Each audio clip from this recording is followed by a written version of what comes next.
Rocco Jasmine, your roles and the physical preparations you did. I am Moira Defensor. She is a medical surgeon in the military. And I did parang an intro to gun handling with the boys before they did their special forces na difficult training that I didn't have to do. Did you wish you Medyo inggit din ako. Pero feeling ko I would have only lasted like half a day. Guys, it looks pretty intense. But I did a one-day training at Viluna with the rest of the medical team cast. Just tinuruan kami ng basic CPR, how to perform defib kapag may nakita ka on the street and you need the help, mga ganyan. Though we weren't certificated or anything, it was a nice knowledge to take away also para ma-apply namin siya on set. Yeah. Rocco? Yeah, we did just like what Jazz said. We did the Special Forces training in Fort Magsaysay. It was the hardest 2 days of our lives dahil walang special treatment. But we were happy and we felt that it was needed because we could have easily, talked about it as a group to form the Alpha team, but to immerse and to experience what the Special Forces cadets ongoing. Kasabay namin mismo. They were training to become part of the Special Forces. So nagtutulungan talaga kami. From there, doon talaga nabuo yung Alpha team and doon nagsimula yung brotherhood namin. And we really helped each other, we really pushed each other to finish all the tasks needed. So doon pa lang, doon talaga nagkaroon ng tiwala sa isa't isa. At doon nagsimula yung Alpha team. Iba na kami tumuling sa isa-isa. I know, they have a really good bond. Yeah, we have our own Viber group. Sala sa boys. Gagawa din kaming your role. About workouts and stuff. My role is Diego Ramos. I'm a Technical Sergeant Diego Ramos. Technical Sergeant meaning I'm a few ranks or one rank under Captain Moira Defensor. So, siya ang senior ko. So, kapag nakita ko siya, una ako dapat lagi sumunod. So, yun ang isa sa mga conflict namin sa istorya na may pag-ibig na nagaganap. Pero, paano yun? Mas mataas ang mas taas ang rango niya sa akin at ayaw tatay. Were there challenges with the characterization, especially since meron adaptation to, may mga nauna nang gumawa ng roles? I think in terms of yung pag-process namin kung paano dapat, madali namin siyang naintindihan, but applying it as a whole different thing. Yung control ng facial expressions. For both our roles, medyo tough sila pareho eh. They're both tough. Moira has more room to be more emotional.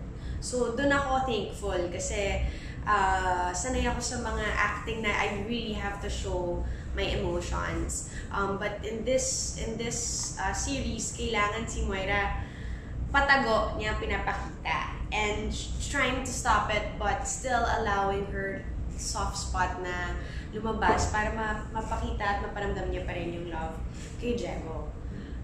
It might be different for you though. Mine's the complete opposite. Yeah. Kasi the attack was to be as stiff as you can because the story starts off with Diego becoming this old-fashioned, very traditional soldier na may walls, maraming walls pa. So he's as stiff as a wooden plank na hindi ka basta-basta hirap na hirap si Moira na makatagos dun sa makasilan sa wall niya. The challenge was being that stiff because dito, ang turo dito is to be open and acting freely. Wherein dito sa serie naman to, baliktad. So, for him, yeah. Wina-welcome mo ang monotone, wina-welcome mo yung matigas na It's actually hard going back to something kung ano ako dati. Ganyan ako dati. Hirap ako umarte. Yeah, of course. Sing-song. Mga first natin. Sing-song yung pagsalita. Sabak sa acting. Monotone. You have to be stiff. Wala kang makuha. Yun ang dapat ma-achieve. Yun ang gusto ni Direct Dalton. But then, each adaptation has its own beauty. Like Korea had the main show, napakaganda nun. Vietnam did its own adaptation. Philippines is now doing its own. Ang gustong atake ni Direk Dom sa kay Diego naman is to be the same stiff person but may patagong pananakit sa mata. He wants the eyes to play. So that's that. For me, challenge din yun.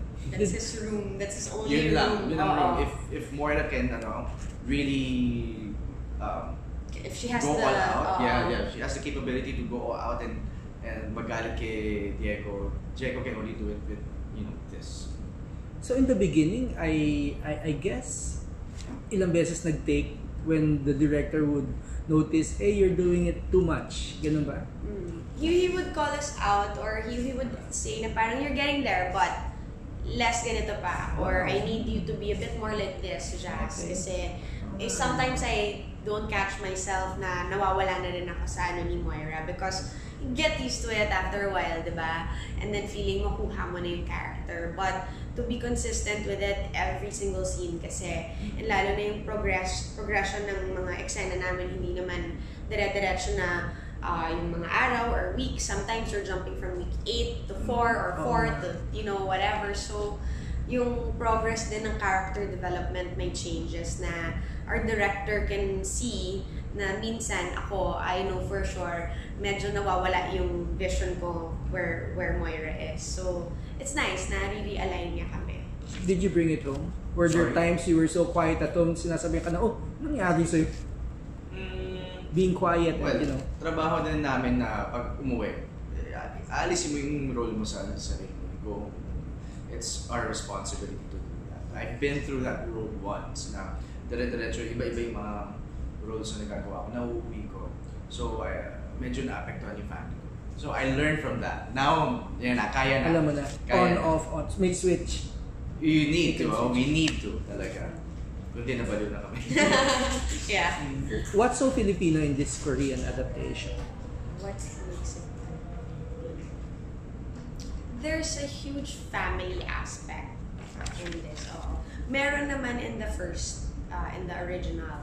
You see that through my character, the original characters of Moira and her father. But in this one, mas in-explore pa namin siya. And throughout all the lead characters, na-explore yung family background. I think they're able to tell family backgrounds for your character and Don, kay Big Boss, and also kay Maxine, kay Jan. And I also like how they infused that family into what Moira and Diego were going through. I like what the writers did. Talaga, ang galing I don't know kung nabasa mo na kung na magiging conflict talaga because of family. Yeah, no, I read that part. Sabi ko, Ganun ako.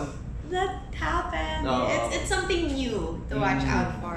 Ang ganda. Yeah, I'm sure when people watch this and they watch the episode, they'll go like, good Mind blown sila with that twist. Yeah. It's good you brought that up kasi some people think, we've seen it na eh. Why would we watch it? Yeah. But it turns out, madami pang ibang mangyayari na hindi nangyari doon sa sa original. Yes. Yeah. Okay. We hats off to the writers. Yeah. We did their research and we were talking about a new formula, and I think they played it really well with this one. Maganda timpla ng story, yung arco ng bawat character, and yun nga pagpasok ng family. Kahit sabihin mo adaptation, it has its own Filipino taste. Yes. Last 3 questions. Do you like Hallyu or K-pop or K-drama? Are you into those things? What was the word? The first? Hallyu. Oh, that's a third word? That's Korean wave. Oh. Hallyu. Parang their entertainment. Yeah. Honestly, parang konti pa lang ang knowledge ko with Hallyu. I know possibly 2 Korean bands and artists, and then I've only really completed itong original series ng Descendants of the Sun in terms of their K-drama. I've heard all the titles from friends and my sister and workmates, pero Very vocal siya, no? Very vocal siya. So, but other than that, have to be honest na I haven't seen much, yeah.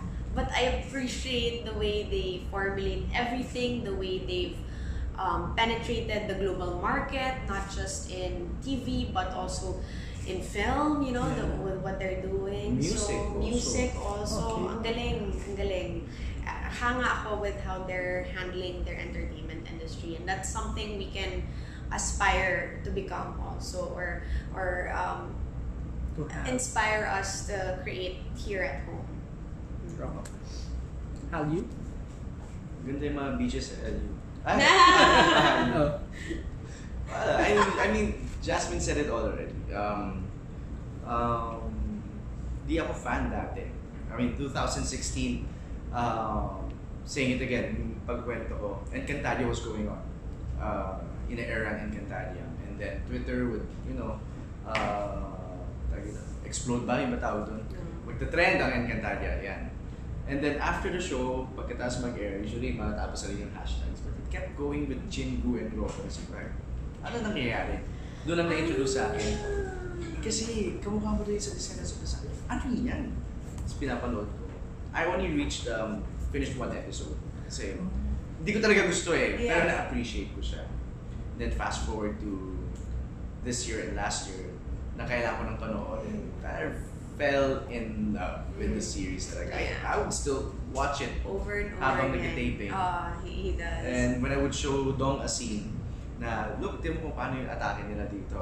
Kasi iba yung chemistry nilang dalawa eh. Kung ano ako kay Moira, na parang tuod na walang emosyon.